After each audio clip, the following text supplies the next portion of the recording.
World AIDS day సందర్భంగా ఇక్కడ Dzire society దగ్గర అందరూ కూడా గ్యాదర్ అయ్యి ప్రజల్లో అవేర్నెస్ తీసుకురావడం కోసం ఈ ర్యాలీ నిర్వహించారు. దానిలో ఒక భాగంగా నన్ను ఇన్వైట్ చేసినప్పుడు నేను చాలా హ్యాపీ ఫీల్ అయ్యాను.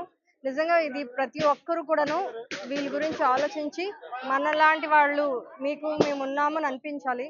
సో మనం వాళ్ళ గురించి తెలుసుకోవాలి, హెల్ప్ చేస్తూ ఉండాలి, మన ఫండ్స్ ఇస్తూ ఉండాలి, అన్నీ చేయాలి. ఎందుకంటే పిల్లలు వాళ్ళకి ఏమీ తెలియదు, అమాయకులు. ఆ పిల్లలు బాగా చదువుకోవాలి, ఇది ఎండ్ కాదు, వాళ్ళకి ఇది ఒక న్యూ లైఫ్ దేవుడు ఇచ్చాడని వాళ్ళు తెలుసుకోవాలని మనం సహకరించాలని కోరుతూ ఆశిస్తూ thank you. Ravindra Indian English medium స్కూల్లో ఇంగ్లీష్ టీచర్ గా వర్క్ చేస్తున్నాను. ఈ రోజు డిసెంబర్ 1 ని వరల్డ్ వైడ్ గా ఎయిడ్స్ డే జరుపుకుంటున్నారు. ఎయిడ్స్ డే ని 1988 నుండి యాక్సెప్ట్ చేయడం జరిగింది. సో ఈ రోజుని సెలబ్రేట్ చేసుకోవడానికి రీజన్ ఏంటి అంటే వరల్డ్ వైడ్ గా ఎయిడ్స్ కేసెస్ చాలా ఎక్కువగా నమోదవుతున్నాయి. సో ప్రజల్లో అవగాహన కల్పించడానికి మాత్రమే మనం వరల్డ్ వైడ్ గా ఎయిడ్స్ డే ని సెలబ్రేట్ చేసుకుంటున్నాం.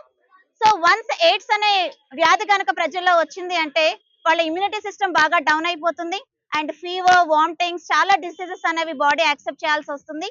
సో అలాగే బ్రతికే ఛాన్సెస్ కూడా చాలా తక్కువగా ఉంటాయి.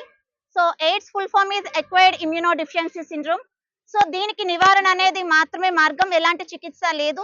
కాబట్టి ప్రజలందరూ చాలా జాగ్రత్తగా ఉండాలి. సో సరైన సిరంజెస్ ని వాడాలి ఇంజెక్షన్ చేయించుకునే ముందు. అలాగే వారి బ్లడ్ మనలోకి ఇంజెక్ట్ అయినా కూడా మనకి ఎయిడ్స్ ఈజీగా వచ్చే ఛాన్సెస్ ఉన్నాయి. అలాగే ఫుడ్ హ్యాబిట్స్ వల్ల కానీ అన్ప్రొటెక్టెడ్ సెక్స్ వల్ల కానీ ఎయిడ్స్ వచ్చే ఛాన్సెస్ చాలా ఎక్కువగా ఉన్నాయి. కాబట్టి ప్రజల్లోనూ అలాగే విద్యార్థుల్లో కూడా అవగాహన కలిగించడానికి మాత్రమే ఈ రోజు రవీంద్ర ఇండియన్ స్కూల్ తరపున మనం ఈ ర్యాలీని నిర్వహిస్తున్నాం. Thank you.